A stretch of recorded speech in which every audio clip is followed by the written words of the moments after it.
We'll now turn our attention to slide 10. In this slide, we'll talk about some of the in-kind and financial support requirements that we have to make this program a success this year. First thing is we have our networking events coming up later this month. This is something that would likely be covered in combination by the local university community and or the Columbus Chamber in combination with the participating employers. It'd be the university community and or the Columbus Chamber that we would likely look to as relates to a host venue. From the standpoint of ensuring that we can provide refreshments for the participant attendees, that's where we would look to employers that would be participating. The burden on any one employer here would likely be very small. We could likely make this happen in form of contributions in the range of $50 to $100 per employer, with the expectation that we could probably fund each event for $500 or less. So this is not a large financial requirement by any standpoint. We just want to outline up front, though, what our needs are going to be so that participating employers can begin to give consideration to their opportunity to contribute. Secondly, and this really relates more to the summer, is the in-kind support around conference calls, video conferencing, and actual event hosting. When we think about some of the training and development opportunities this summer, panels, etc., we're going to need conference call, video conferencing, and actual physical event hosts to help us with that. So again, it's really leveraging the infrastructure that you already have in place within many of your organizations. We would look to leverage those. And again, we would probably have any one employer provide the in-kind support around any one event. We would look to have a good mix of both virtually hosted events that would require the conference call, video conferencing technology, and then a good mix of events that would be hosted in person. For those in-person events, the needs would circle around the venue itself, whether it's a conference facility, an auditorium, that kind of thing, and again, refreshments if refreshments were to be served. For events that would happen during the work day, the refreshment expectations would be fairly minimal. It's really when we start to talk about after 5 events where the requirements around refreshments really goes up. Again, from a venue standpoint, to be clear, if as an employer you're thinking, yes, I'd like to support the effort and secure a venue, the refreshments, etc., we're not necessarily looking to you to pay for a third-party location. We think these events would be best hosted on-site, and there's a lot of upside to that. One, the participants gain familiarity with your location. We can even give consideration to tours, etc. And the bottom line reality there is that we're talking about using your existing space. We're really trying to minimize the amount of additional expense we incur, and having to go outside for a third-party venue is inconsistent with that. So we're really looking at leveraging your existing facilities. With respect to social events, again, we have the venue and related activity costs. We believe there may be some opportunity as it relates to our social events this summer to mitigate the cost by way of partnerships with organizations that comprise the local young professionals community. The young professionals community within Columbus is very well organized, and over the summer months in particular, they are already engaging in a number of different social events. There may be existing events in place that we can kind of piggyback off of and just incorporate our internship activities into those very things. But again, we just want to outline that venue/activity costs along with refreshments would be the likely expenses we would incur around any planned social events.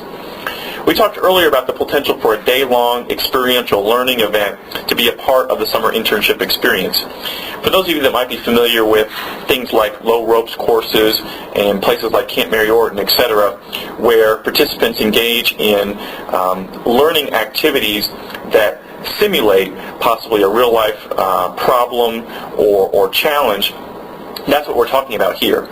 And what we would need to be able to do, we have kind of some in-house expertise around the delivery of these events, the related equipment, etc. that's required, but we need a location to host this at. And there are several locations around town as part of the Metro Park system that provide ideal environments for anywhere from $100 to $150 a day for facility rental. But then, of course, we need to feed people over the course of the day, probably kind of a breakfast, lunch, dinner type of thing. We're not talking about a lot of money, but it's important that we do acknowledge up front that there would be added costs associated with that. And then the final thing where some added costs might be, should I stop? And then one additional point to make around the potential for in-kind or financial support requirements is the certification program we talked about earlier. Again, the certification program has not been finalized. We have not talked in great detail around what the certificates might be, how they would be offered, etc. We just know that the discussion point going on right now, the potential partnership with Ohio University as the institution that would actually issue the certificates and likely devise the curriculum and develop and deliver it. And again, the exact cost of what that might look like is not yet known, but if we were to pursue it, we need to assume that there would be some added costs associated with that. Now briefly we'll talk about the stimulus plan and the related implications on this program. In doing so, I will acknowledge though that we're going to encourage you to listen to an additional audio recording that will have additional details around the specifics around this, because it's a very technical topic, if you will, and one that we want to make sure gets the necessary attention, but we'll provide a high-level overview briefly here. In 2008, when the economic stimulus plan for Ohio was first introduced, and again, the total amount of the stimulus package here in Ohio is approximately $1.8 billion. The governor outlined $250 million that he was going to be setting aside, $50 million a year for 5 years, with the purpose of creating new internships and/or cooperative work experiences. Again, this is all motivated by developing the Ohio workforce and retaining the workforce that Ohio builds every year by way of the graduates from its colleges and universities. What we also know is that partnership between employers and the colleges and universities in this state will be a requirement of the program. We are very well positioned there, as we have already begun to partner with colleges and universities in the area as it relates to the design of the program. What we also know is that the program has the potential to benefit colleges and universities, employers, and students who choose to pursue internships. The mechanisms around how each of those entities benefits and by how much is really something that is yet to be determined and will be determined by way of an RFP process. The Board of Regents is the group within the state of Ohio that is overseeing this funding and that will issue the RFP. It is expected that in conjunction with a partnering university, the Columbus Chamber will respond to that RFP for the purposes of ensuring that its membership and those that comprise the business community will have the opportunity to benefit from this. Again, what's not exactly known is how exactly any partnering colleges and universities, partnering employers, and participating students, how exactly they will benefit. All we know today that there's strong potential for all three to benefit in one form or another. We want to make sure that you have as many details about the stimulus package as possible and how it serves to benefit those that participate in the Columbus Region Logistics Council internship program. For that reason, we've created a separate audio file that can be referenced and found at the same location that you've gone to and researched this audio recording.